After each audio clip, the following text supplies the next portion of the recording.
नमस्कार, जय हिंद, वंदे मातरम। मेरे सभी भैया और बहनों का स्वागत है आपके अपने यूट्यूब प्लेटफॉर्म उदय एजुकेशन में। साथियों, राजस्थान बीएसटीसी और पीटीटी एग्ज़ाम के लिए राजस्थान सामान्य ज्ञान की हमने क्लासेज शुरू की हैं, तो उसका भाग संख्या 2 लेके आया हूं, जिसमें आपके आने वाले एग्ज़ाम की दृष्टि से राजस्थान सामान्य ज्ञान के बेहद ही इंपॉर्टेंट प्रश्न रहेंगे। तो मेरे सभी भैया और बहनों से विनती रहेगी, वीडियो को अंत तक देखिएगा। आपका अपना चैनल है तो चैनल को भी सब्सक्राइब कर लीजिएगा और इस वीडियो को ज़्यादा से ज़्यादा शेयर करें, लाइक करें, क्योंकि साथियों एक पीडीएफ को बनाने में कम से कम मेरे 2 से 3 घंटे चले जाते हैं। तो इतनी सारी मेहनत छिपी हुई होती है, तो बिल्कुल आप सभी का मैं लाइक चाहूँगा। साथियों, आप सभी लाइक कर देंगे और इस क्लास को ज़्यादा से ज़्यादा शेयर करेंगे। और रोज़ाना रात को 9:30 बजे अपन ये राजस्थान सामान्य ज्ञान की क्लास लेके आएंगे। चलिएगा, पहला प्रश्न आपकी स्क्रीन पे आ चुका है कि क्षेत्रफल की दृष्टि से राजस्थान का जैसलमेर जिला है वो धौलपुर से कितना बड़ा है, कितना गुना बड़ा है, तो आपको ये बताना है। साथियों, इसका सही आंसर होगा ऑप्शन नंबर 3, 12.66 गुना है वो जैसलमेर धौलपुर से बड़ा है। साथियों, जैसलमेर का जो क्षेत्रफल है वो 38,400 प्लस है, जबकि जो अपना धौलपुर है इसका क्षेत्रफल है 3,034 किलोमीटर। तो काफ़ी ज़्यादा फर्क रहता है, इसी कारण से 12.66 गुना है वो जैसलमेर है वो धौलपुर से बड़ा है। चलिएगा, अगला प्रश्न आ चुका है आपके स्क्रीन पे।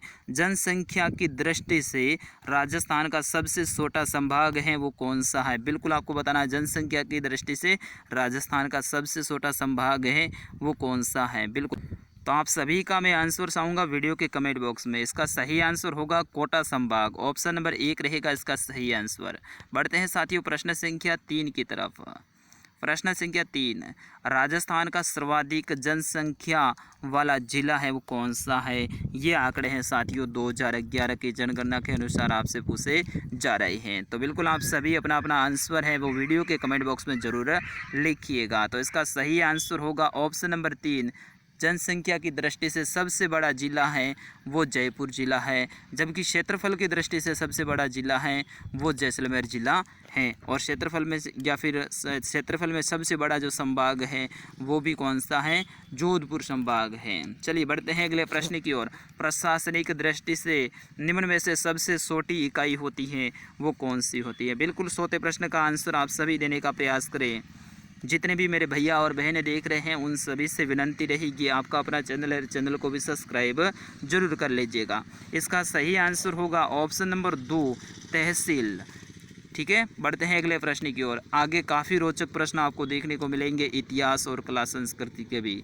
झालावाड़ का संबंध है वो राजस्थान के किस संभाग से है, यानी किस संभाग के अंतर्गत झालावाड़ जिला आता है? साथ ही ये पैटर्न सा बन गया है, अभी की जो राजस्थान की कंपटीशन एग्ज़ाम हो रही है उसमें ये संभाग से संबंधित प्रश्न पूछा जा रहा है। जिले का नाम देते हैं और उसमें संभाग आपको बताना है। तो इस तरह से प्रश्न पूछा जाता है, तो अपने एग्ज़ाम में भी आ सकता है। तो 5वें का सही आंसर होगा झालावाड़ है वो राजस्थान की कोटा संभाग के अंतर्गत आता है।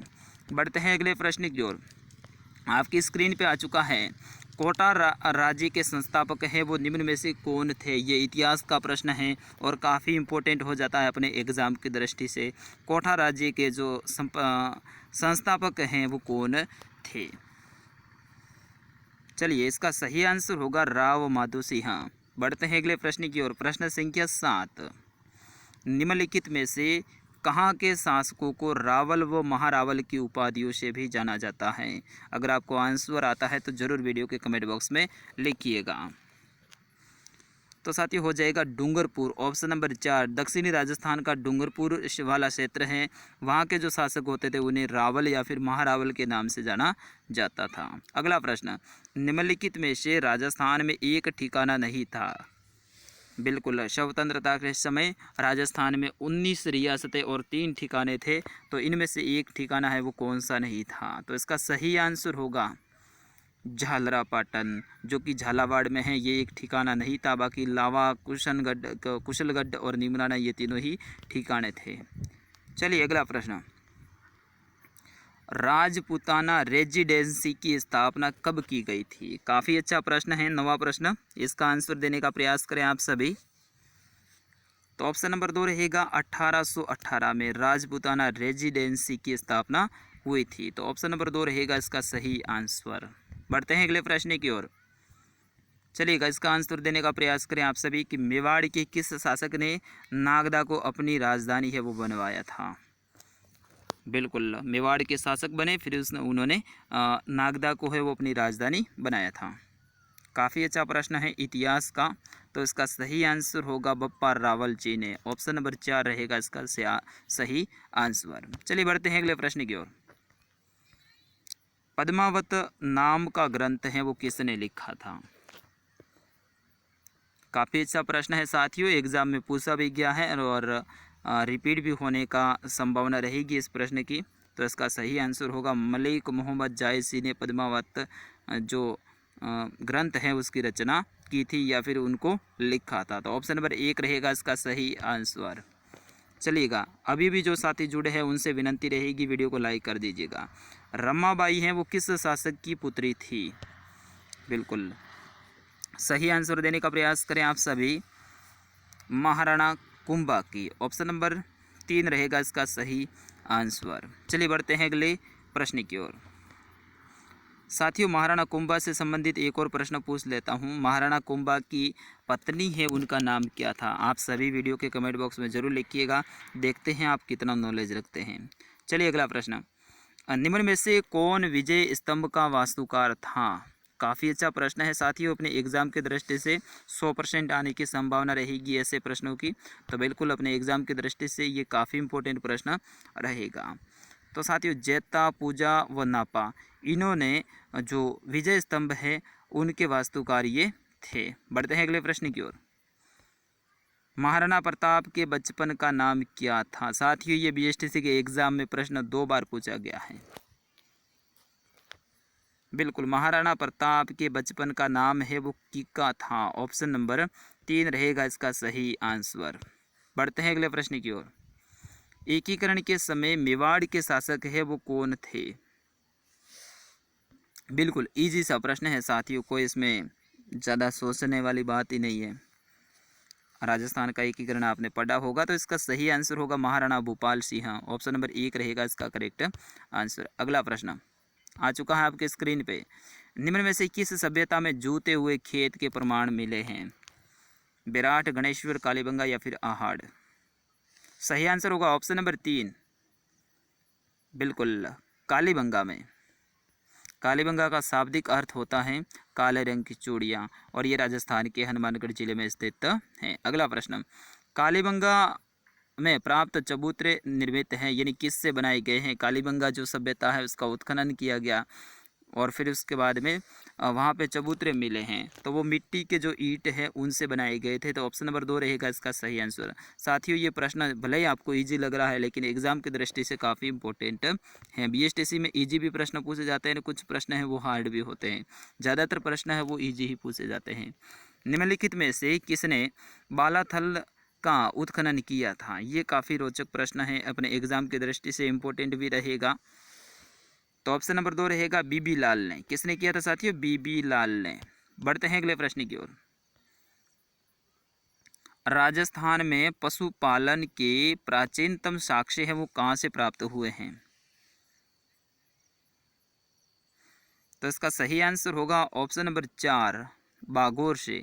कहाँ से प्राप्त हुए हैं साथियों, बागोर से प्राप्त हुए हैं। चलिए बढ़ते हैं अगले प्रश्न की ओर। प्रश्न संख्या 20। लाछा व सुगुणाबाई किस लोक देवता की बहिनें थी। काफ़ी अच्छा प्रश्न है। तो लोक देवता रामदेव जी। ऑप्शन नंबर 2 रहेगा इसका सही आंसर। किस लोक देवता की बहिनें थी, लोक देवता रामदेव जी की। लाछाबाई और सुगुणाबाई। उतारे हर्री आरती आपने भजनों में भी सुना होगा। अगला प्रश्न। लोक देवता रामदेव जी का जन्म है वो किस जिले में हुआ था। चलिए अब बताइएगा। इनका मंदिर है वो जैसलमेर के पोखरण में है, तो जन्म है वो कौन से ज़िले में हुआ था। साथियों, इनका जन्म है वो जैसलमेर में नहीं हुआ था, इनका जन्म हुआ था बाड़मेर में। ऑप्शन नंबर 2 रहेगा इसका सही आंसर। बाड़मेर में कौन से गांव में, तो ऊंडू काश्मीर गांव का नाम है। क्या नाम है, ऊंडू काश्मीर, जो कि शिव तहसील में, शिव एक तहसील है बाड़मेर की, वहाँ पे। चलिए अगला प्रश्न। ये प्रश्न है बीएसटीसी के एग्जाम में लगातार 2 बार पूछा गया है। निम्नलिखित में से किस शहर को नीला शहर कहा जाता है? Blue city. तो इसका सही आंसर होगा जोधपुर को। ऑप्शन नंबर 4 इसका करेक्ट आंसर। बढ़ते हैं अगले प्रश्न की ओर। अगला प्रश्न है कि लोक देवता गोगा जी का जन्म है वो कहाँ हुआ था? गोगा जी का जन्म है वो कहाँ हुआ था? बिल्कुल, इनका जन्म हुआ था ददरेवा चूरू में। ऑप्शन नंबर 1 रहेगा इसका सही आंसर। चलिए अगला प्रश्न।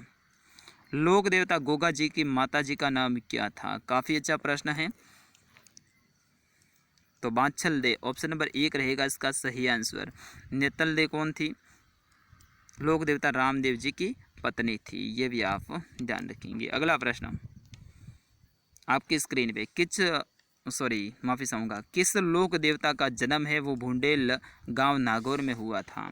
ऐसे कौन से लोक देवता थे जिनका जन्म है वो भुंडेल गांव नागौर में हुआ था?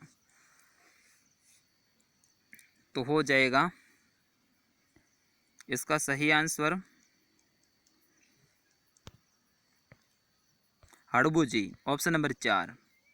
चलिएगा आज का अंतिम प्रश्न आ चुका है आपके स्क्रीन पे। किस लोक देवता के गुरु जी हैं वो बालीनाथ जी थे? हड़बू जी, कल्ला जी, देवनारायण जी या फिर मल्लीनाथ जी? इसका आंसर आप सभी लिखिएगा वीडियो के कमेंट बॉक्स में। मिलता हूँ साथियों कल रात को 9:30 बजे वाली क्लास में। तब तक के लिए जय हिंद, वंदे मातरम।